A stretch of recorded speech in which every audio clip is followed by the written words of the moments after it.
Alors, bienvenue à tous. Chers amis, je constate que nous avons quorum. Conséquemment, notre commission peut entreprendre ses travaux. Comme vous le savez, nous sommes aujourd'hui réunis afin de procéder à l'étude du volet Société des alcools du Québec, des crédits budgétaires du portefeuille Finances pour l'exercice financier 2025-2026. Alors, M. le secrétaire, y a-t-il des remplacements ce matin? Non, M. le Président. Bien. Alors, comme vous le savez, une enveloppe d'1 heure a été allouée à l'étude de ces crédits. Et comme le veut notre tradition, nous amorçons immédiatement nos échanges par l'intervention du député de Marguerite Bourgeois, qui dispose à cet effet d'environ 18 minutes. 2 fois. Merci, M. le Président. Merci à tous d'être ici aujourd'hui. Je vais commencer avec une question vraiment spécifique. Dans les derniers mois, là, on a vu des réactions un peu partout là, par rapport à, évidemment, là, la guerre tarifaire. Quel est le pourcentage des produits américains actuellement sur les étagères de la Société des alcools? Oui, Monsieur le Président, avec consentement, je donnerai la parole à notre président directeur général, M. Jacques Farcy, et j'en profite pour souligner la présence de Mme Brunet, notre présidente du conseil d'administration. Alors, il y a consentement à cet effet? Consentement. Alors, monsieur, pour les faits de nos travaux, auriez-vous d'abord l'amabilité de vous présenter? Oui. Bonjour, je suis Jacques Farcy, je suis le président et le chef de la direction de la SAQ. Nous vous écoutons, cher monsieur. Alors, la question était combien de produits américains on a sur nos tablettes actuellement? Pourcentage. Pourcentage. La réponse, on n'a plus de produits américains sur nos tablettes actuellement. D'accord, merci. Je suis curieux parce que je trouvais ça intéressant quand je regardais un petit peu ce qui se passe. Évidemment, c'était un petit peu plus médiatique là, avec la Société des alcools, mais on n'a pas, malheureusement, le SQDC avec nous. Eux ont 30 de leurs produits qui sont encore américains. Est-ce que peut-être M. le ministre peut répondre là-dessus? La SQDC est avec nous. Si vous voulez poser une question à la SQDC, Oui. on va les envoyer à la... Alors, il y a toujours consentement à cet Consentement, effet? absolument. Alors, peut-être que cela implique un changement de chaise. Bien, ça va être pour une question. Voilà. Alors, madame, soyez la bienvenue parmi nous. Merci. Auriez-vous d'abord l'amabilité, s'il vous plaît, de vous présenter? Oui, Suzanne Bergeron, je suis la présidente et chef de direction de la SQDC. Nous vous écoutons. Donc, en réponse à la question, c'est des produits américains sur les tablettes de la SQDC. On n'a aucun produit américain sur les tablettes de la SQDC. Par la loi, nos produits doivent être canadiens. Très bien. Monsieur le député? D'accord. Bien, écoutez, je pense que l'information que j'avais, c'est qu'il y avait quand même des fournisseurs qui représentent Thierry, je pense, et Village Farm, qui sont des entreprises américaines.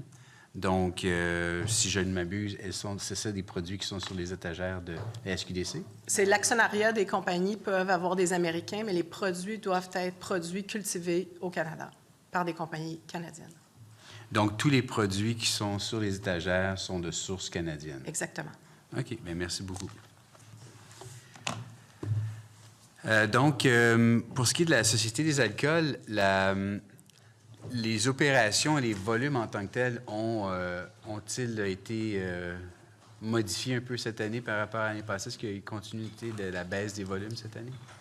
Alors, effectivement, on est en train de finir notre année financière, donc les résultats sont en cours d'audit et seront publiés quelque part début du mois de juin. Évidemment, ils seront publics à ce moment-là.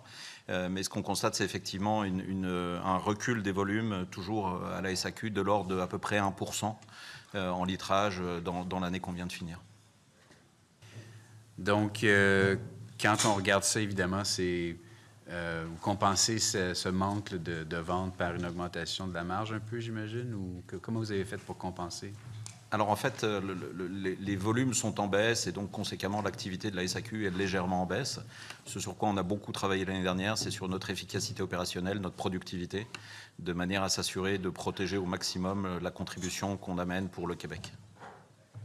Et est-ce que vous pouvez nous donner plus de détails, à savoir, premièrement, l'ensemble des revenus, combien que la baisse a représenté, combien le gain au niveau d'efficacité ça a représenté? En vente dollars, on devrait être autour de 4 milliards 0,42 à peu près. Une fois de plus, les résultats sont très préliminaires. Et la contribution qu'on va être capable d'amener au Québec est de l'ordre de 1,4 milliard, alors que l'année dernière, on était à 1,430 milliard. Ça, c'est avant TVQ. Là. Oui, exactement. Ça, c'est le résultat net de la SAQ, le fruit de notre travail. À cela s'ajoutent effectivement les taxes qui sont perçues sur nos activités et les taxes perçues sur l'alcool. Et ça devrait nous amener à peu près 2,13 milliards de dollars pour l'année en cours. D'accord. Et puis donc, la baisse des volumes a été compensée. La baisse des volumes, le nombre de dollars que ça représente, c'est combien? En fait, la baisse de volume, on est à moins 1%, et la baisse de dollars, on est à moins 1,4%. Moins 1,4? Moins 1,4. Moins 1,4, d'accord. Donc, on est en ligne à peu près. Le 1,4 a été compensé en efficacité, c'est ça? En fait, il y a les ventes, ce qu'on fait en termes d'activité commerciale, puis ensuite nos coûts à nous, à la SAQ, pour opérer, pour être capable de livrer les ventes et ultimement le résultat net. Et là-dessus, on a été particulièrement vigilants cette année en mettant en œuvre différents éléments d'optimisation qui nous permettent de mitiger nos augmentations naturelles, l'inflation naturelle sur nos coûts. Et ça nous permet d'arriver au dividende que je vous citais, 1,4 milliard, qui est très proche de celui de l'année dernière, malgré le recul de l'activité.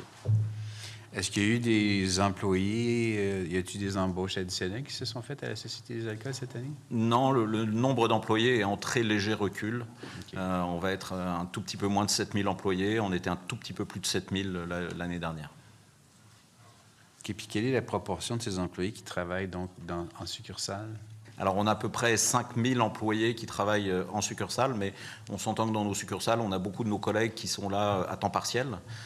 Donc, on les compte comme un employé, mais ils ne font pas forcément 100% de leur temps de travail à la SAQ. Ce sont parfois des gens qui soit travaillent de manière ponctuelle à la SAQ, soit ont plusieurs emplois. Au niveau des pistes pour pouvoir augmenter les ventes un peu, vous aviez suggéré, je crois, dans les crédits provisoires, là, que vous regardiez l'idée de vendre les spiritueux là, en ligne. Vous êtes où dans ce projet de loi, dans ce projet-là? Alors, on a annoncé plusieurs initiatives, dont certaines au mois de mars, qui visent à essayer de nous rendre un petit peu plus accessibles, parce que, vous le savez, les consommateurs évoluent, les modes de consommation évoluent, et la SAQ, dans sa modernisation, veut être capable de continuer à bien satisfaire les clients. Et donc, on a fait plusieurs annonces, le fait notamment d'être capable de travailler avec des plateformes collaboratives pour des livraisons de dépannage. Et on a également annoncé la volonté de travailler avec certains partenaires qui sont déjà des partenaires de la SAQ, qui nous permettraient de faire ce qu'on appelle des mini-agences. Vous êtes peut-être familier avec le concept des agences en région qui permettent de compléter le réseau de succursales. On va être capable de tester ça dans un réseau un peu plus urbain sur une offre beaucoup plus limitée de pur dépannage, donc maximum une 30aine de produits. OK. Est-ce que vous voyez là-dedans une piste pour faire croître les revenus de la société à long terme? Alors, on voit en fait une piste d'essayer de continuer à bien satisfaire les clients. Maintenant, il est très prématuré de savoir quel va être le résultat exact. C'est la raison pour laquelle on a annoncé la volonté de faire des pilotes pour apprendre. Mais on devrait être capable d'y voir beaucoup plus clair dans les prochains mois et d'adapter nos plans. On pense qu'il y a une opportunité de satisfaire les clients. Maintenant, ces opportunités demeurent assez limitées dans le plan qu'on met en œuvre. Donc l'idée n'est pas non plus d'aller, je dirais, complètement renverser la vapeur sur la croissance des ventes et la consommation d'alcool partout dans le monde est en recul, ce qui, d'un point de vue société, est une nouvelle importante. Et pour nous, évidemment, comme vendeurs responsables d'alcool, c'est quelque chose sur lequel on veut s'assurer qu'on pose les bons gestes. Donc, l'inspiration pour essayer cette piste-là, cette ligne de vente des spiritueux en ligne, là, l'inspiration vient de où? On vend déjà des spiritueux en ligne sur SAQ.com depuis de nombreuses années. Là, ce qu'on fait, c'est le dépannage, c'est-à-dire le fait de dire, dans un délai relativement court, si vous souhaitez accéder à certains produits, alors vous allez pouvoir vous dépanner. Pour les livraisons de dépannage, ce n'est pas tant les spiritueux que les vins. On pense que c'est plus là où il y a un besoin. Certaines autres provinces proches de nous sont déjà en mouvement sur ces ventes-là depuis 2 ans avec beaucoup de succès. Et partout dans le monde, ce type de livraison plus rapide que les livraisons traditionnelles que nous on faisait à la SAQ existe. Et donc, si vous me posez la question de l'inspiration, c'est une pratique qui existe déjà dans d'autres provinces au Canada et ailleurs dans d'autres pays. Et donc, on s'est servi de ce qui se passe un peu là, à l'extérieur. Juste faire du pouce sur un peu ce que Madame de la SQDC a mentionné tout à l'heure. L'actionnariat des produits que vous mettez là, sur les étagères, ça représente quoi en termes d'actionnariat américain? On est dans une situation à la SAQ qui est très différente parce qu'on distribue des produits de plus de 70 pays de partout dans le monde. Donc on est très clair sur le fait de dire qu'on amène le monde au Québec depuis de nombreuses années historiquement à la SAQ. Et la demande qui nous a été formulée, ça a été de dire les produits américains faits aux États-Unis sont des produits qu'il était souhaité que la SAQ ne commercialise plus. Donc le 4 mars, on a retiré l'intégralité de ces produits américains fabriqués aux États-Unis. Donc l'actionnariat américain de produits que vous vendez déborde la production faite aux États-Unis. Comme vous le savez, il y en a qui sont produits ailleurs dans le monde, comme en France, comme en Italie, comme ailleurs, un peu partout sur la planète. Là. Il y a plusieurs conglomérats qui détiennent plusieurs marques de commerce un peu partout.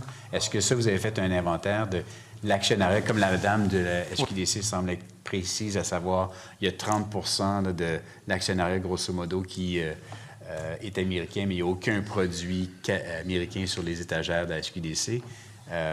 On a le même produit fait aux États-Unis et pas vendu là, à la Société des alcools. Mais quel est le pourcentage de l'actionnariat derrière? C'est certain qu'avec la quantité de produits qu'on vend, la diversité de produits qu'on vend et la spécificité de notre marché, parce que dans les boissons alcooliques, vous pouvez avoir quelques très gros producteurs de référence avec des très gros écoulements, mais vous pouvez aussi avoir des gens qui sont, je dirais, des vignerons avec quelques bouteilles qui sont vendues à la SAQ.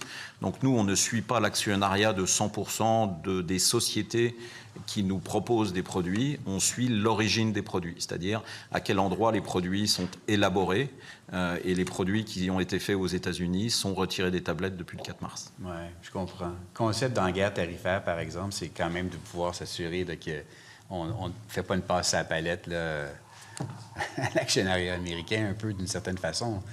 C'est eux qui ont l'influence. L'actionnariat a l'influence de pouvoir influencer les politiques de commerce, par exemple. Alors, donc, ma question reste entière. Là. À la SQDC, on a une idée de l'actionnariat américain derrière les produits. Donc, nous, à la Société des alcools, on dit qu'on n'a pas de produits américains, mais on distribue quand même des produits faits par des sociétés américaines. Donc, ma question, ce serait-il possible d'avoir une réponse? Quel est le pourcentage éventuellement? Oui. Peut-être pas aujourd'hui parce que vous ne l'avez pas, mais nous revenir dans les prochains moments. Bien sûr. Monsieur le ministre? Bien, je pense qu'il faut tenir compte de la microstructure de l'industrie. Là. Dans le cannabis, il y a peu de producteurs, donc c'est facile de savoir. Dans le cas de la SAQ, on parle de dizaines de milliers de produits avec des dizaines de milliers de propriétaires. Alors, c'est pas du tout la même situation. Je comprends ce que vous dites, Monsieur le ministre, mais là, on a fait du gros marketing pour dire que nous, on n'a pas de produits américains sur nos étagères. Je comprends cet aspect-là, mais la question reste entière. Est-ce qu'on aide donc les Américains? On donne du profit aux Américains en leur vendant des produits qui sont fabriqués ailleurs qu'aux États-Unis, là, mais quand même, c'est juste dans ce contexte-là. Ce serait un phénomène mineur. Là. Il n'y a pas tant d'Américains qui produisent du vin français qu'on vend ces tablettes au nom que c'est du vin français. Savoir le chiffre, parce qu'à la SQDC, on parle de 30 %. Peut-être que ce n'est pas représentatif du milieu des alcools, mais les Américains ont une empreinte un peu partout à travers le monde. Donc, ça serait intéressant d'avoir la réponse, à savoir des produits qui sont détenus ou vendus par la Société des alcools, quel est le pourcentage dont la propriété est américaine? Alors, il est certain, comme le disait Monsieur le ministre, que nous faisons affaire avec des partenaires de partout sur la planète. Ce qui est important pour nous, c'est le lieu de production. Ça, c'est quelque chose qui est vraiment important. Et donc, on est actif à bien comprendre d'où viennent les produits. Maintenant, l'actionnariat de nos partenaires, c'est quelque chose que nous ne suivons pas, sauf cas exceptionnel, sauf, je dirais, point particulier exceptionnel. Donc, c'est pas quelque chose sur lequel on a des statistiques et c'est pas quelque chose sur lequel on aura des statistiques dans le futur.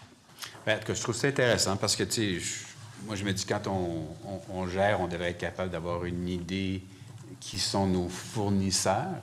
Donc, il me semble que celle-là, elle devrait être dans la catégorie un peu plus facile. Donc, on comprend qui est notre fournisseur. Notre fournisseur, c'est une entreprise 30 française, 70 américaine. Ah, voilà. Donc, on a l'information, elle est, comme on peut dire, relativement facile et accessible. Donc, ça prendrait peut-être juste... Parce que là, en ce moment, ce qu'on fait, c'est qu'on fait une passe à palette sur les Américains indirectement. On dit qu'on est anti-produits américains, mais en réalité, on ne l'est pas vraiment. Fait que c'est juste ça. Sur une autre ordre d'idée, je posais la question au ministre hier, dans un contexte où est-ce qu'on est capable de bien évaluer la dette du Québec, mais on a de la misère à évaluer les actifs du Québec. La Société des alcools, selon vous, quelle serait la valeur de l'entreprise, selon vous? Alors, je n'ai pas estimé récemment la valeur de la SAQ. Ce que je peux vous dire, pour avoir connu beaucoup d'autres systèmes dans d'autres pays, c'est que je pense que la SAQ est un actif important pour le Québec, par la valeur que nous sommes capables de créer pour le Québec et la satisfaction qu'on amène à nos clients. Et donc, je suis persuadé que la SAQ est un modèle intéressant et qui peut évoluer, même dans des situations particulières comme celle qu'on vit en ce moment. Comme on a fait le témoignage qu'on était capable de le faire dans les 100 dernières années. Donc, je n'ai pas un chiffre à vous donner parce qu'on n'a pas mandaté personne pour estimer la valeur de la SAQ, mais je peux vous garantir que c'est un actif intéressant et important dans le sens que le profit que nous sommes capables de ramener et la satisfaction des clients parce qu'on est capable de faire les deux au même moment. Bien, écoutez, je trouve ça très volubile là, comme réponse, puis tant mieux, vous avez la facilité de pouvoir bien... expliquer la situation, mais reste que quand on est gestionnaire d'une entreprise, il me semble qu'on devrait savoir la valeur de l'entreprise. C'est un petit peu la base, là. Il me semble qu'on a une idée des cash flows, on a une idée de qu'est-ce qui est comparable à travers le monde, ou si c'est un monopole, donc on peut peut-être escompter la valeur parce que c'est un monopole, c'est peut-être pas aussi efficace que dans un marché compétitif, etc., etc. Donc, je pense que ça serait normalement une des choses qu'on devrait savoir, comme à la SQDC, comme à l'Auto-Québec qu'on aura tantôt, comme à Hydro-Québec, on devrait avoir une idée de la valorisation d'entreprise. Mais ce que vous me dites, vous n'êtes pas mandaté pour gérer la valeur d'entreprise, vous êtes mandaté pour gérer le quotidien annuel, les revenus qui rentrent, c'est ça? Puis peut-être, je pourrais même aller un peu plus loin. La SAQ est une société qui appartient à tous les Québécois. On est particulièrement transparent dans l'intégrité et l'intégralité des comptes qu'on fournit. Une fois qu'on a fourni l'information de base, je pense que beaucoup de personnes peuvent se livrer à cet exercice s'ils le souhaitent, de savoir quelle serait la valeur de la SAQ, mais ce n'est pas mon mandat, moi. Eh bien, Mais en 30 secondes, collègue. tous les Québécois voudraient quand même avoir une idée de la dette, et on l'a su. Tous les Québécois veulent avoir une idée de la valeur de nos actifs. On ne le sait pas. Puis les gestionnaires qui gèrent ces sociétés d'État ne sont pas capables de nous le dire. Fait que je trouve ça un petit peu inquiétant. Moi, je trouve ça inquiétant parce que je me dis, bien, tu sais, on paye des impôts, on paye des taxes, ça nous appartient, puis les gestionnaires ne savent pas combien vaut l'entreprise qui sont mandatés de gérer. Fait que ça m'inquiète un peu. Juste pour vous le dire comme ça. Il me reste 30 secondes? Là, c'est fini. Il vous restait 2 secondes. Alors, je cède maintenant la parole à la députée de Verdun, qui dispose d'environ 12 minutes. Merci, M. le Président. Bonjour, M. le ministre. Bonjour, M. Farcy. Comme je n'ai pas beaucoup de temps, j'ai quelques questions à rafale. La première, c'est considérant le Centre automatisé de Montréal qui a été annoncé. En fait, il a été donné une autorisation en 2021 par voie de décret. Les coûts initiaux du projet étaient des 47 millions de dollars uniquement pour la bâtisse. Et ça excluait les coûts de la machine automatisée. De ce qu'on a vu 2 ans plus tard, les coûts estimés du projet a triplé pour atteindre 137 millions, toujours excluant la machine. Donc, ma question aujourd'hui, c'est quelles sont les prévisions de la SAQ pour le coût final du Centre automatisé de Montréal? Alors, la prévision de l'investissement que nous allons faire est de l'ordre de 300 millions de dollars, de l'ordre de 150 millions pour la construction et de l'ordre de 150 millions pour l'équipement qui va être dans la bâtisse. 250 millions pour... 150. 150 et 150. Donc, 150 millions pour la bâtisse et 150 millions pour la machinerie. Exactement. C'est ça vos estimations? Pour l'équipement, oui. Parfait, merci beaucoup. Est-ce que vous pouvez nous assurer qu'il va y avoir un réel gain? C'est quand même 300 millions de dollars qu'on est en train d'investir, puis vous l'avez vu là, dans les derniers mois, le regard que les Québécois et les Québécoises ont concernant l'investissement public, c'est des millions de dollars. Donc, est-ce qu'il va y avoir un réel gain pour la SAQ, cet investissement de 300 000? Oui, absolument. 300 millions, pardon. Oui, absolument. C'est un gros investissement qui était absolument nécessaire dans nos capacités logistiques. On n'avait pas fait d'investissement depuis les années 2000, donc il était absolument nécessaire de se moderniser. Le centre automatisé de Montréal va permettre deux choses. Il va nous permettre de gagner en productivité en automatisant des tâches manuelles qui sont aujourd'hui à relativement faible valeur ajoutée, que ce soit pour la préparation à la caisse ou la préparation à la bouteille. Et ça va nous permettre aussi au même moment, et je reviens sur ce qu'on se disait tout à l'heure, de satisfaire mieux les clients en leur donnant accès sur SAQ.com et également pour les titulaires de permis à plus de 20 000 produits au même moment. Une étude, une analyse qui compare les revenus, les gains qu'il va aller chercher avec ces centres automatisés versus ce qui est faisable ou ce qui est fait déjà par les emplois, parce que c'est des emplois en ce moment qui s'en chargent de cette partie de la tâche. Donc, est-ce que vous avez une comparaison pour voir le gain? Oui, bien sûr. Alors évidemment, quand on fait un investissement d'une telle ampleur, on fait des cas d'affaires, on fait des perspectives qui sont, je dirais, pour les années à venir. Donc oui, ces cas d'affaires, bien sûr, ont été faits. Et ils nous ont montré que l'investissement était utile. Et je veux le redire, c'est un investissement qui va être pour la SAQ pour les 30 prochaines années. Ce n'est pas quelque chose qui s'amortit sur une période juste de quelques années. Possible de déposer cette étude-là, ces cas d'affaires-là, ici à la Commission pour le bienfait du public? Alors, plusieurs informations sont confidentielles, réservées à des estimations qui ont été faites, mais soumises aux personnes autorisées, que ce soit le conseil d'administration pour l'essentiel. Donc, je ne suis pas certain que ces informations puissent devenir publiques. Informations qui peuvent être utiles pour bien comprendre la nature d'un investissement public. Je comprends qu'il y a des informations qui sont confidentielles, mais si jamais vous pouvez nous fournir la partie qui devient de nature publique, parce que c'est des emplois qui vont être remplacés, c'est 300 millions de dollars, c'est un grand investissement, puis c'est des genres d'investissements qu'il faut suivre de très près, vu d'autres cas qu'on a vus dans le passé. Et peut-être, si je peux me permettre, sur les emplois, ce qui est important de voir, c'est qu'on n'est pas dans une logique où on veut se séparer de certains de nos collègues actuels. On est plus dans une logique où l'investissement nous permettra de ne pas embaucher des gens dans le futur pour faire ces tâches qui sont aujourd'hui à faible valeur ajoutée et sur lesquelles, parfois, on a de la difficulté à recruter. Je vais continuer, vu le temps. Un mois de mars, il y a une annonce de l'SAQ de fermer 8 succursales à Chicoutimi, Brossard, Rivière-Bleue, Stansted, Promenade du Portage à Gatineau, Baie d'Urfé, Campanile, Québec et Villemar, une succursale que je connais bien, c'est dans le sud-ouest de Montréal. Il y a une pétition en ce moment qui circule. Il y a eu une levée de bouclier de la part du milieu municipal. Je peux vous citer les réactions de la mairesse de Gatineau ou du maire de l'arrondissement du sud-ouest qui nous montrent à quel point la société d'État et lorsqu'on ferme une succursale dans un centre-ville, dans une rue commerciale, on est en train de se priver de toute une dynamique locale en termes d'économie. Par exemple, le maire Doré nous donnait l'exemple que plusieurs restaurateurs sur la rue Monk ont décidé d'avoir des restaurants apportez votre vin et là, donner sinon, ils allaient mettre la clé sur la porte s'ils ne faisaient pas ce type d'activité. Donc, moi, j'aimerais ça vous entendre, puis de savoir pourquoi on est en train de fermer ces succursales et si vous avez l'intention d'intervenir pour annuler la fermeture de ces 8 succursales un peu partout au Québec. Alors, il est certain que je suis un commerçant avant tout, donc fermer une succursale, c'est toujours une décision qui n'est pas évidente à prendre. Je préfère être dans un contexte où je pourrais ouvrir beaucoup plus de succursales. Mais au même moment où j'entends la préoccupation de certains citoyens qui peuvent être proches des succursales et être déçus par la fermeture, j'entends aussi la préoccupation d'autres citoyens qui s'attendent à ce que le bien public qui est géré par la SAQ soit géré de manière efficace. Et ces succursales sont des succursales qui, depuis de nombreuses années, ne répondent pas aux attentes qu'on a en termes de satisfaction de la clientèle.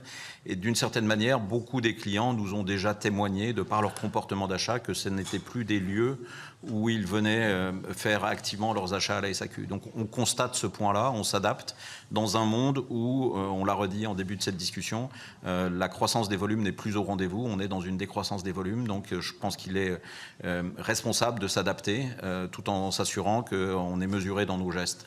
Et si vous me posez la question, le plan a été annoncé parce que c'est le plan qu'on souhaite mettre en œuvre et c'est le plan qu'on mettra en œuvre.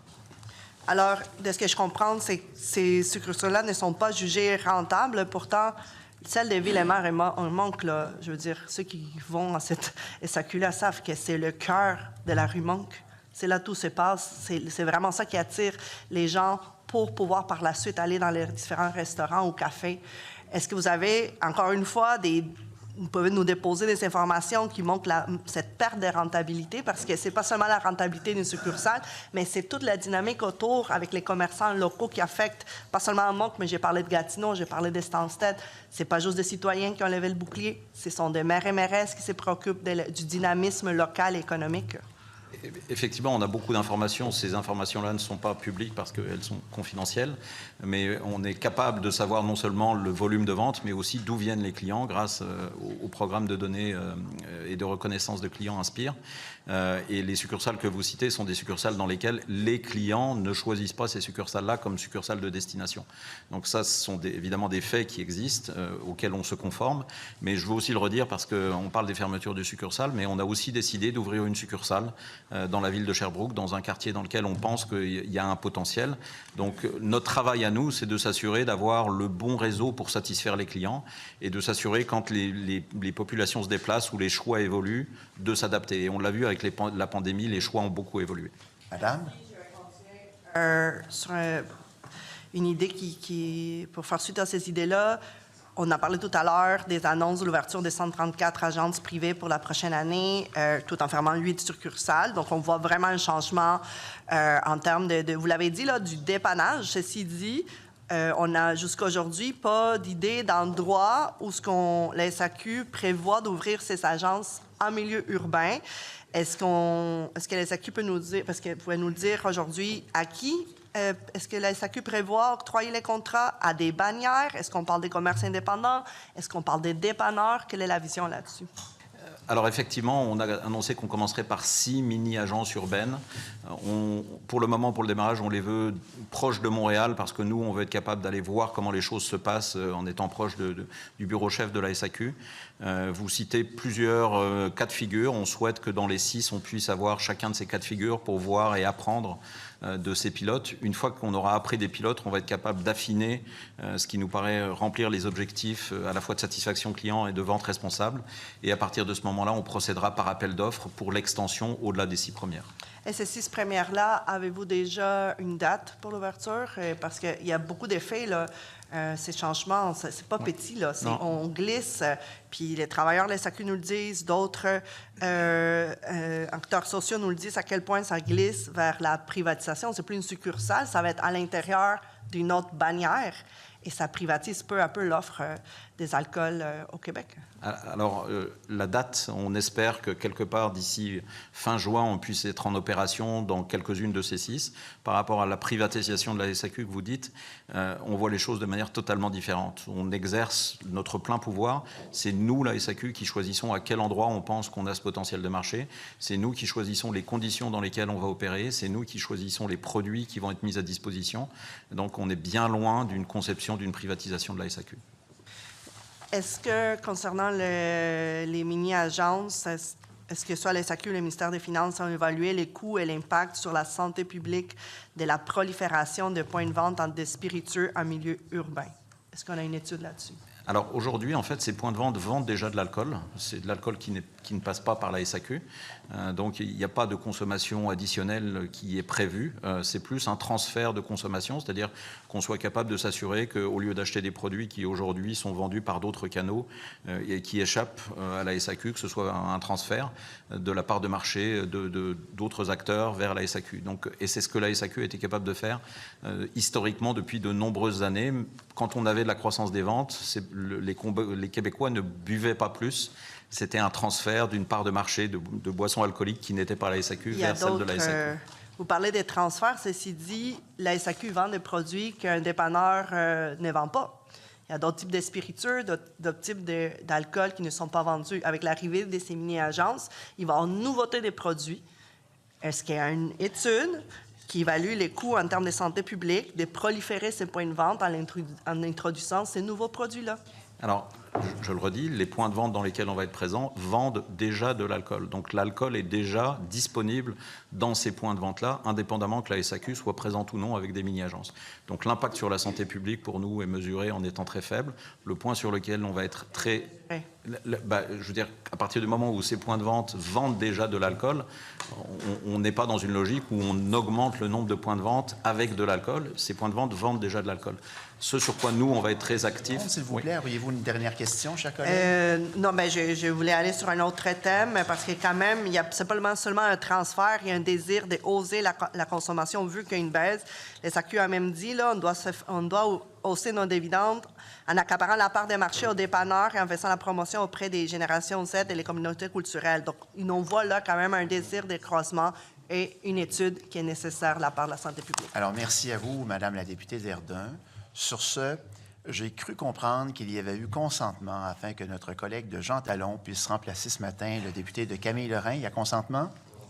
Consentement. Alors, chers collègues, vous disposez d'environ 4 minutes. Bonjour. Monsieur le ministre, je m'adresse à vous. Donc, fermeture de succursales, notamment tout près de ma circonscription sur la rue du Campanile.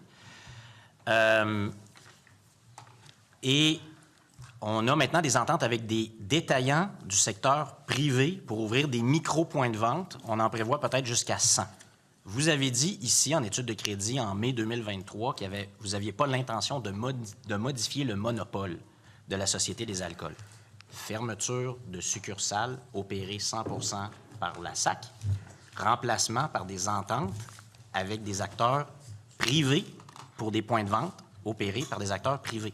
Est-ce que vous pouvez toujours affirmer aujourd'hui qu'il n'y a pas d'intention de modifier le monopole? Alors, bien sûr, toujours en s'adressant à la présidence. Monsieur le ministre. Oui, bien, Monsieur le Président, comme vous le savez, on a approximativement 400 succursales et 400 agences. Les agences ne sont évidemment pas des locaux ou des opérateurs qui appartiennent à la SAQ. Alors, je ne comprends pas trop le sens de votre question.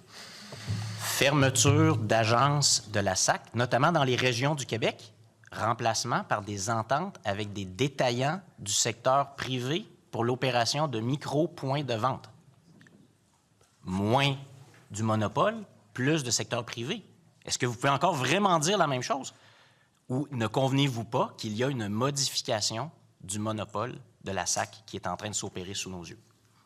Je pense que la modification que vous manquez, c'est la baisse de la consommation de l'alcool dans le monde et une évolution sociodémographique où les jeunes consomment moins et c'est une bonne chose.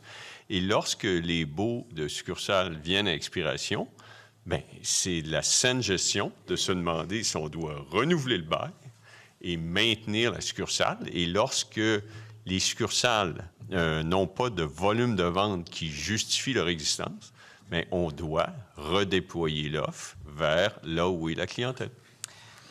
Je comprends que vous expliquez pourquoi, mais donc, ça modifie le monopole de la SAC parce qu'il y a plus d'entente avec du privé. Je vais continuer sur la même ligne parce que je voudrais... J'ai pas... Mais... Bon, s'il vous plaît, alors vais... on va laisser le député de Jean Talon poursuivre. J'ajoute un autre aspect parce que j'ai bien écouté Monsieur le PDG Farcy dire qu'il est un commerçant avant tout. Ça s'ajoute à plusieurs de ses déclarations où il parle d'opportunités d'affaires, de dividendes. Il en a encore parlé aujourd'hui. Est-ce qu'il y a une modification de la mission de la SAC qui est en train de s'opérer sous nos yeux? Parce que moi, je lis la mission de la SAC. Ça dit que ça a pour mission de faire le commerce responsable des boissons alcooliques en offrant une vaste gamme de produits de qualité dans toutes les régions du Québec. Elle fait son commerce dans le respect des communautés, de l'environnement, en s'assurant de créer de la valeur pour les Québécois et d'offrir une expérience client inégalée. Mais là, on n'entend pas parler de l'intérêt des régions là, dans tout ça. Merci, Monsieur le ministre. Bien, nous offrons les produits sur l'ensemble du territoire, mais là où il n'y a plus le volume suffisant pour avoir une succursale, bien, on doit redéployer l'offre d'une façon différente, ce qu'on faisait déjà avec des agences. Puis je vous remercie d'avoir lu la mission parce qu'il n'y a rien qui a changé. Peine 30 secondes. Un entrepôt à Montréal qui va prendre toutes les commandes en ligne, même de bouteilles qui sont disponibles en succursale à Rouyn ou à Gaspé. C'est dans l'intérêt des régions, ça? Alors que les employés disent hey, « Nous, on va s'en occuper de ces commandes-là, puis on va garder ça local avec de l'emploi local. » Vous trouvez que c'est conforme à la mission? En 10 secondes, Monsieur le ministre. Oui, Monsieur le Président, mais je comprends que le PQ et Québec solidaire sont contre l'automatisation, Monsieur le Président. Alors, je vous remercie. Sur ce, nous cédons la parole au député de Saint-Jérôme qui dispose de 44 secondes. L'affiliation des employés à la CSN date de 20 ans, si je ne m'abuse. Est-ce que vous avez le sentiment qu'ils sont toujours contents au syndicat de leur affiliation à la CSN? Écoutez, c'est une question qui s'adresse à nos équipes syndiquées. Ce n'est pas une question à laquelle moi j'ai à répondre. Je respecte le droit d'affiliation. Puis, par curiosité, est-ce que vous diriez qu'à la SAQ, vous essayez des modèles, vous essayez des projets pilotes dans le but de répondre à la commande d'une augmentation des revenus parce qu'on est dans une situation budgétaire difficile? Il n'y a pas de commande d'augmentation des revenus. Il y a la volonté de mieux satisfaire les clients en étant efficace. Très bien. Et bien sûr, en étant un commerçant responsable. Merci. Alors, nous passons maintenant à l'opposition officielle, le député de Marguerite-Bourgeois, qui dispose d'environ 18 minutes. Merci beaucoup, Monsieur le Président. On a identifié qu'on n'est pas au courant du pourcentage de propriétés américaines distribuées par la Société des alcools. On a constaté qu'on n'est pas au courant de la valorisation de l'actif de la Société des alcools. Je voulais savoir, et dans le contexte où est-ce que justement il y a des produits qui sont même des produits québécois, qui sont capables en fait d'être plus compétitifs pour le consommateur, on est obligé, dans le modèle de la Société des alcools, de majorer additionnellement les produits faits au Québec pour pas donner un avantage compétitif aux commerçants québécois.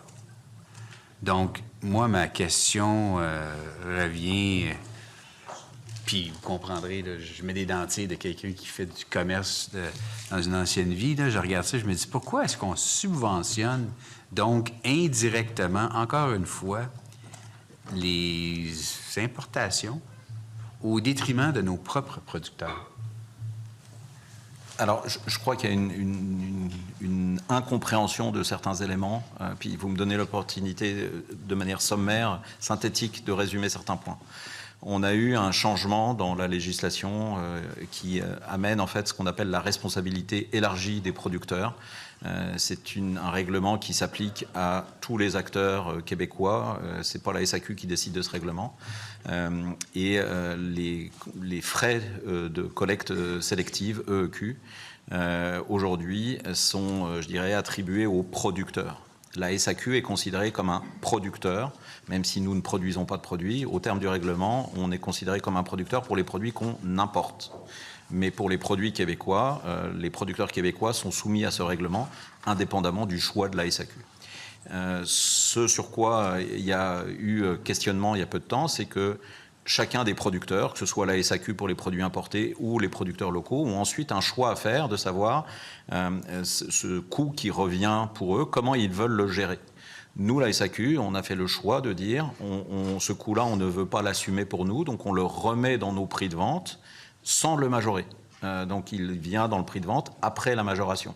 J'ai d'ailleurs passé une journée pleine au mois de janvier dans les médias pour expliquer cette situation aux Québécois et aux Québécoises pour qu'ils comprennent pourquoi les prix allaient augmenter à partir du 16 février, conséquemment à ce règlement. Les producteurs québécois ont le choix de savoir ce qu'ils veulent faire.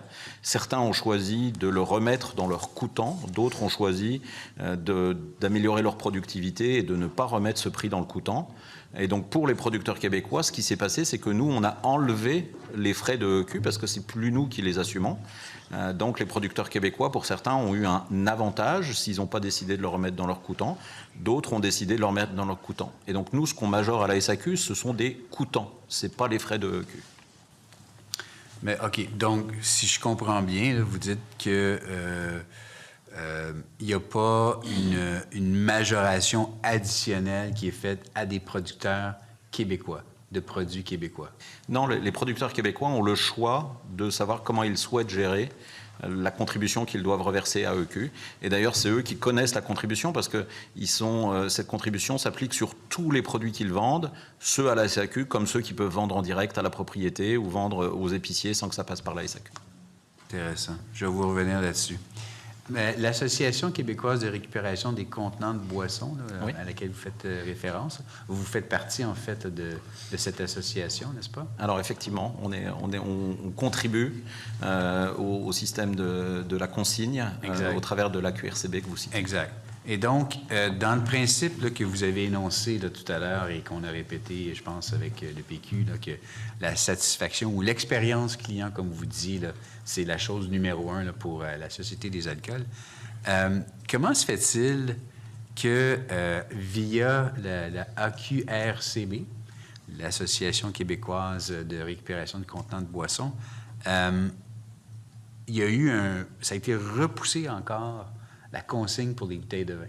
Comment se fait-il que les bouteilles de vin, c'est en 2027, pendant qu'initialement, c'était supposé être en 2025? Puis je mets mes lentilles de clients, puis il me semble qu'arriver avec des bouteilles vides à la place où est-ce que je vais aller m'acheter des nouvelles bouteilles, ça serait la chose la plus efficace. Fait que pourquoi dans le concept de l'expérience client, qui serait comme encore supérieur, si on était capable de donner ce service-là, pourquoi qu'on ne le fait pas, puis pourquoi qu'on a repoussé la consigne pour les bouteilles de vin en 2027?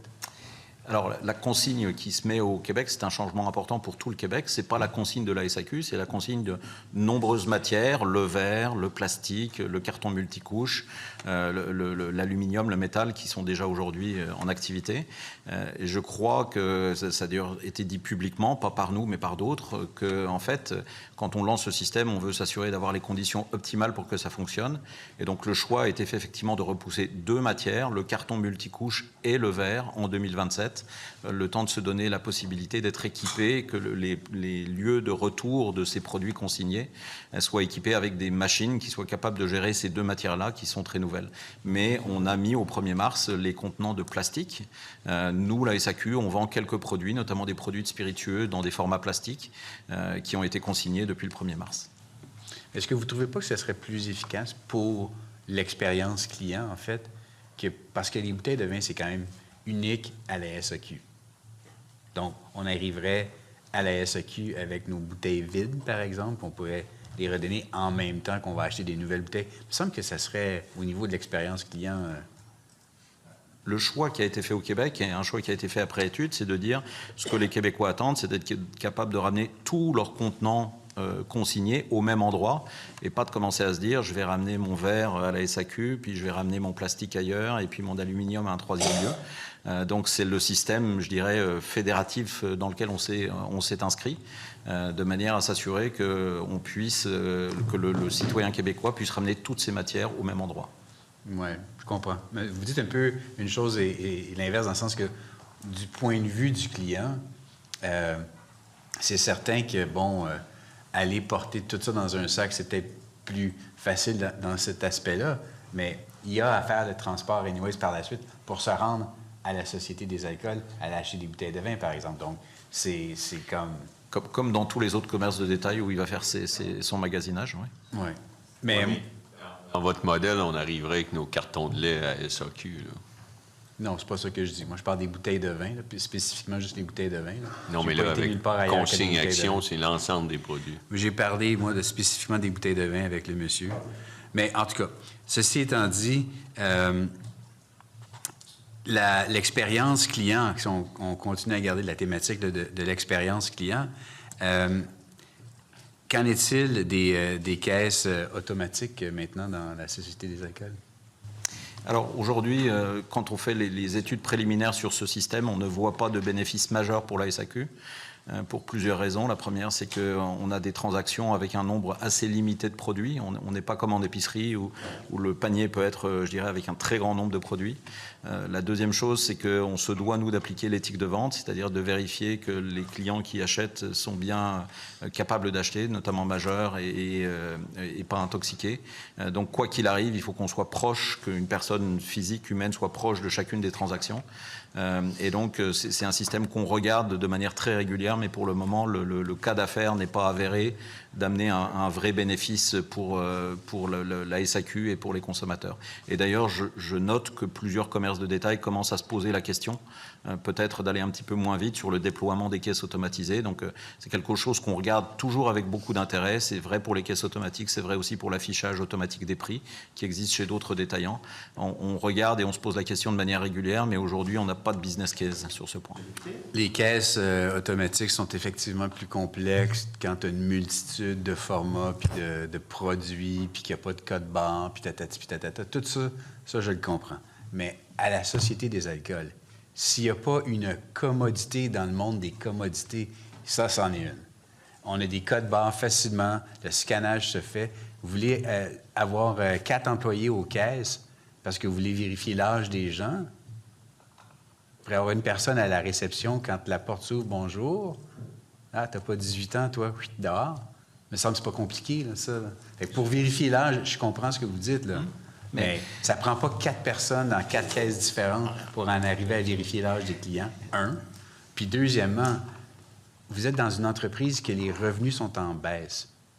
Et de toute évidence, là, la possibilité d'augmenter les revenus ou l'ouverture à le faire, c'est très laborieux pour en arriver à avoir des nouvelles pistes de solutions ou augmentation de revenus.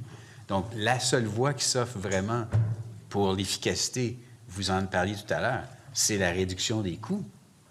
Donc, par attrition, vous devriez arriver normalement à être capable de pouvoir avoir beaucoup plus de caisses automatiques. C'est facile. Les caisses sont là, les gens scannent la bouteille, payent, la titre, vérification à la porte, à l'entrée. Je ne comprends pas pourquoi vous dites que c'est pas quelque chose qui pourrait faire partie du mix. Pour 2 raisons. La première, c'est que l'investissement est important pour mettre des caisses automatisées. Ça ne se fait pas tout seul. Donc cet investissement, il faut qu'on s'assure qu'on le rentabilise. Et la deuxième chose que vous citez, c'est que nos employés sont à faire de l'encaissement quand il y a des clients à encaisser, mais ils font aussi beaucoup d'autres tâches qui ne sont pas de l'encaissement. Donc on n'a pas personne qui attend en caisse que le client arrive. Si on n'a pas de client en caisse, nos employés, vu la taille de nos succursales et la spécificité de nos opérations, font d'autres tâches. Le député? Pas, monsieur, je suis désolé de vous dire ça comme ça, mais j'achète pas du tout. Premièrement, là, OK, si vous avez 4 employés qui font de la caisse puis que vous dites que ça, c'est une partie de leur emploi, bien, peut-être que vous en avez besoin de 2 pour faire le reste. Puis l'investissement, le retour sur l'investissement, je ne peux pas concevoir vraiment que ça, c'est la réponse parce que c'est certainement beaucoup plus rentable à long terme ou à moyen terme. Je ne sais pas c'est quoi l'horizon de temps, puis ça fait peut-être partie de la raison du pourquoi qu'on n'est pas capable d'avoir une valorisation de la Société des alcools. Mais si vous avez un horizon à plus long terme, des caisses automatiques, c'est de loin beaucoup plus rentable pour la Société des alcools.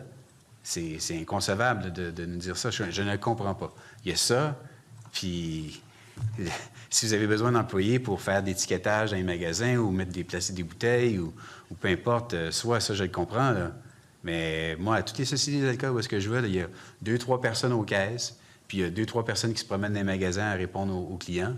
Puis peut-être qu'il y en a un qui fait du storage en arrière, là, mais en bout de piste, si vous avez besoin de faire des économies quelque part, il me semble qu'elle est là, la solution, Puis à l'échelle des 7 000, 5 000 employés dans toutes les succursales, ça va faire quelques centaines d'économies là, ici. Là. Fait que moi, piste de solution que je considère assez facile. Mais l'argumentaire de me dire que c'est pas rentable, monsieur, je m'excuse, mais ça, je ne l'achète pas. Là. C'est certain, puis je ne suis pas vendu d'un système ou d'un autre. J'ai le souhait d'avoir des opérations qui soient les plus efficaces possibles, qu'on améliore notre productivité. Donc, c'est un point qu'on regarde de manière très régulière. Je peux vous garantir que le jour où on verra qu'il y a un avantage financier à le faire, on se posera la question et sans doute on ira faire des prototypes. Mais aujourd'hui, malheureusement, les études et les chiffrages démontrent que ça n'est pas rentable vu l'investissement de départ. Je ne peux pas concevoir. J'imagine que c'est probablement d'autres conseillers là, qui ont fait d'autres recommandations qui ont fait en sorte qu'on ait eu des déficits records. Là. Je ne peux pas concevoir qu'on en arrive à me donner ça comme réponse à cette question qui, de toute évidence, me paraît relativement simple. L'intelligence artificielle ou l'intelligence naturelle, est-ce qu'il y a une stratégie pour faire rentrer l'intelligence artificielle un peu plus là, dans la gestion du quotidien à la Société des alcools? Alors, on est déjà en mouvement sur sur, je dirais, certains prototypes pour voir ce que l'intelligence artificielle peut amener à l'organisation. Donc, si votre réponse est est-ce qu'on est en train de regarder cet élément-là pour voir comment il pourrait nous aider pour le futur, la réponse est oui. Mais aujourd'hui, je n'ai pas d'annonce particulière à faire. Et ce que vous avez vu, ça vous dit quoi? Voilà, je pense que ça dit ce que tout le monde dit sur l'intelligence artificielle, que c'est une technologie qui est très puissante, mais qu'il faut être certain de bien comprendre comment on l'utilise, dans quel but, et puis qu'on s'assure également que les données qu'on pourrait mettre dans ces systèmes-là soient des données qui demeurent protégées et sûres. OK. Là, vous parlez de l'utilisation du data du client, ça c'est une chose. Au niveau des opérations, comme mieux gérer votre stock, par exemple, ou avoir un inventaire plus optimal ou des ressources plus efficaces, est-ce que ça, il y a un volet de ça qui est analysé? Oui, ça fait partie des choses sur lesquelles on a des réflexions. On aura l'occasion de publier notre plan stratégique à partir de l'année prochaine. Donc, ça fait partie des choses qui, aujourd'hui, sont à l'étude. On le regarde, mais comme je vous le disais, aujourd'hui, on n'a pas d'annonce particulière à faire sur ce sujet. OK. Ça fait combien de temps que vous regardez cet aspect-là de la chose avec l'intelligence artificielle? L'intelligence artificielle, on est, comme sur d'autres sujets, actifs, je dirais, chaque 2 ans, à se poser la question de comment les choses peuvent aller. Dans l'intelligence artificielle, la technologie évolue très vite. Donc, on a peut-être un œil un petit peu plus attentif que sur d'autres technologies qui sont un peu plus stables. Est-ce qu'il y a eu intégration de nouvelles technologies, nonobstant l'intelligence artificielle, nonobstant les caisses automatiques, à l'intérieur de la Société des alcools depuis que vous en êtes PDG? Utilisation. Alors oui, effectivement, on est actif sur le travail qui va nous permettre d'automatiser nos opérations logistiques au Centre automatisé de Montréal. Donc on est très actif sur ce sujet-là.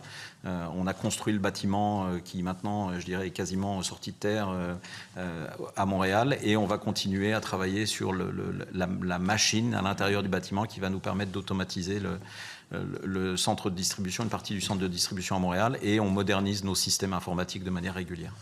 OK. Donc, de ça, est-ce que vous êtes capable d'avoir des conclusions qui pourraient être distribuées dans l'ensemble des succursales? Des conclusions comme? Bien, comme de l'efficacité que ça représente d'avoir de l'automatisation. Tu sais, vous me parliez tout à l'heure là, que vos caissiers, là, caissières, ils ont d'autres jobs à faire. Là. Oui. Donc, peut-être que dans les autres jobs, c'est justement la manipulation de stock, où j'ai l'inventaire en arrière. Est-ce que vous êtes capable d'en tirer des conclusions qui pourraient être applicables dans les succursales pour rendre le modèle de la Société des alcools plus payant pour le gouvernement? Mais on est très actif depuis de nombreuses années sur l'optimisation de nos opérations à tout niveau, que ce soit, je dirais, au niveau de nos promotions, au niveau de nos commandes de stock, au niveau de la distribution des produits dans les succursales. Et d'ailleurs, les résultats qu'on publie année après année montrent que nos coûts d'opération rapportés à nos ventes sont aujourd'hui beaucoup plus productifs qu'ils ne l'étaient il y a de ça 5 ans ou il y a de ça 10 ans. Donc, si la question que vous me posez, c'est est-ce qu'on se pose la question d'être plus productif de manière permanente à la SAQ? La réponse, c'est oui.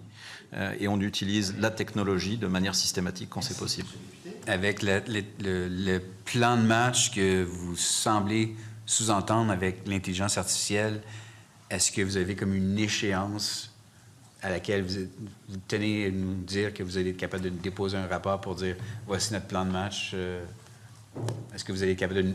Comment, pour nous, là, comment on peut mesurer le succès de la Société des alcools avec l'intelligence artificielle? Est-ce que vous allez avoir un dépôt d'un plan de match sur votre utilisation de l'intelligence artificielle? Pas sur ce sujet-là en particulier. La manière que vous avez de suivre l'efficacité de la SAQ, c'est au travers de nos coûts sur nos ventes, le rapport de notre ratio des charges sur vente qu'on publie de manière très régulière. Et je peux vous garantir que ce ratio-là est positif et on y est très attentif. Monsieur le député? Bien, Jacques, nous, on agit un petit peu d'une certaine façon comme un conseil d'administration. En fait, on pose des questions aux dirigeants. C'est un peu l'objectif ici de savoir quand est-ce que vous allez pouvoir nous rapporter des avancements. Je vois qu'il n'y a pas de date à l'échéancier. Merci. Je cède maintenant la parole au député de Beau-Sud. Merci beaucoup, Monsieur le Président. Je vais laisser également du temps au député de Masson dans les prochaines minutes pour adresser les questions à la SAQ. Tout d'abord, mes salutations à Mme Brunet, qui est avec nous, M. Farcy, évidemment, M. le ministre, Mme la sous-ministre et les gens qui vous accompagnent. Évidemment, comme député, on traite des centaines de dossiers dans une semaine, mais déjà depuis 2018-2019, je me suis beaucoup intéressé à la présence de la SAQ dans nos régions. Nous en avons parlé dans les dernières minutes, à quel point la présence d'une succursale, d'une SAQ fait une différence dans une communauté. À la fois au niveau du développement, à la fois au niveau des commerces qui sont autour. En 2019, je m'étais intéressé à la présence d'une SAQ dans le secteur ouest de la ville de Saint-Georges, une ville en forte croissance. Et à ce moment-là, on disait, bien, avec les kilomètres pour une succursale, ce ne serait pas possible parce que vous êtes trop près de la succursale actuelle. Alors, j'étais très heureux de voir que la SAQ développe un nouveau modèle de micro-agence et d'agence. Et d'ailleurs, en ce moment même, il y a un appel d'offres à Saint-Georges-Est, dans le secteur Est, pour ouvrir une agence SAQ. J'en suis très heureux, notamment par le fait que nous sommes une ville en forte croissance, que vos études ont démontré à la fois au niveau des kilomètres, des cartes Inspire, qu'il y avait une certaine fuite. Alors, l'ajout d'une succursale, d'une agence SAQ dans l'Est serait positive. Mais j'ai tout un secteur ouest de la ville qui est de l'autre côté de la rivière, qui, jusqu'à présent, jusqu'à ce jour, n'a pas d'appel d'offres pour l'ouvrir. Et comprenez-moi bien, je ne suis pas avec aucun commerce. Je pense aux citoyens, au développement de la ville et à son impact économique qui est fort important. Tout à l'heure, vous avez parlé des micro-agences. Vous avez dit on va les faire autour de Montréal parce que ça va être plus facile pour nous de pouvoir aller sonder ce qui se passe. Moi, je vous invite à venir en région. Non seulement à mettre à jour l'étude pour Saint-Georges, à venir sur place, à comprendre que oui, par moment, il y a l'aspect des kilomètres, mais aussi l'aspect de la circulation, l'aspect que si on développe une succursale SAQ du côté ouest, il y aura des gens qui consommeront à la SAQ dans ce secteur-là. Je vous invite donc à venir le constater et en même temps de nous expliquer comment on pourra venir dans les régions avec ces micro-agences-là dans le futur. Votre échéancier ressemble à quoi? Et en même temps, vous dire qu'on est très ouvert, évidemment, à collaborer, ne serait-ce que pour la trentaine de bouteilles que vous parliez tout à l'heure. On n'est pas, évidemment, dans les succursales SAQ, mais d'offrir un minimum de services dans certains coins, notamment Saint-Georges, une ville qui se développe énormément présentement au Québec. Alors, vous le citez très justement, les régions peuvent avoir des dynamiques très différentes et au sein des régions, des quartiers ou des zones peuvent avoir des dynamiques très différentes. Le souhait que nous, on poursuit à la SAQ, c'est de trouver, on a plusieurs, je dirais, moyens d'être présent dans une zone. On veut essayer de trouver le moyen qui fait le plus de sens pour les clients, pour la SAQ, pour nos équipes et ultimement pour le Québec. Donc effectivement, les succursales nécessitent d'avoir un certain niveau d'activité pour justifier qu'on soit capable de mettre des succursales. Vous le dites, on a également annoncé qu'on voulait avoir des agences. Ça, c'est un concept qu'on connaît, qui est un concept avec une offre un peu plus élargie, généralement dans des régions un peu plus éloignées. Et les mini-agences, alors on a annoncé Montréal parce qu'on veut commencer à Montréal, mais on a parlé de zones urbaines. Donc ça ne veut pas dire, il ne faut pas lire que les 100 mini-agences, une fois qu'on va commencer à les déployer, seront toutes soit à Montréal, soit à Québec. Les zones urbaines, ça peut être un peu plus large que, je dirais, les grandes agglomérations. Donc on va regarder comment les choses se comportent. Et c'est certain qu'on va suivre la dynamique de la zone que vous citez, comme de toutes les zones au Québec, pour voir quel est le... que de venir sur place pour le comprendre. Parce qu'au-delà des statistiques des cartes Inspire, des statistiques des fuites commerciales, puis des statistiques des kilomètres, sachez que ça nous fera grandement plaisir de pouvoir vous accueillir. Je vous laisse céder la parole à une prochaine En 2 minutes 30, Merci. chers collègues de Masson. Merci. On va poursuivre un peu. Peut-être que le député de Saint-Jérôme sera intéressé par cette question. En fait, on va revenir sur les plateformes de livraison, là, justement, qui a été abordée, qui fait suite aussi au communiqué du 11 mars 2025, là, pour lequel là, on a un projet pilote là, prévu avec un début en juin de cette année. Donc, c'est sûr que l'évolution des comportements là, des consommateurs fait en sorte qu'on veut avoir des plateformes de livraison.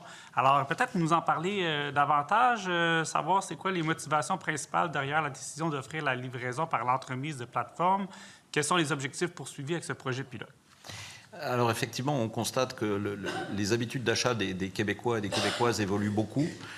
Et ce n'est pas forcément juste des questions de génération de consommateurs.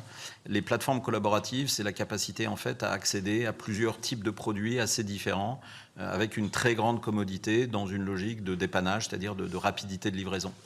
Ce qu'on constate, nous, à la SAQ, c'est que cette offre de service-là, on en est totalement absent.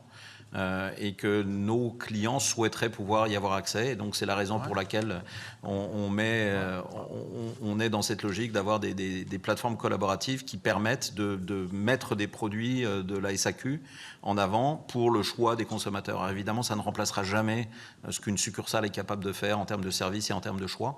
On est là dans une logique vraiment de dépannage et on est dans une logique où on veut s'assurer de bien faire les choses pour les clients. Et on le constate, on a eu l'opportunité d'en parler il y a quelques minutes, on constate que ce service fonctionne très bien dans d'autres provinces et on pense qu'il y a une opportunité, tout en demeurant un commerçant responsable, de mieux satisfaire les clients grâce à ces plateformes collaboratives. Merci. Donc, je comprends qu'il nous resterait peu de temps. J'aurais pu faire une autre question, mais sur ce, M. le ministre, je vous remercie pour votre collaboration aux travaux de la Commission. Merci. Alors, sur ce, chers amis, le volet Société des alcools du Québec est maintenant révolu.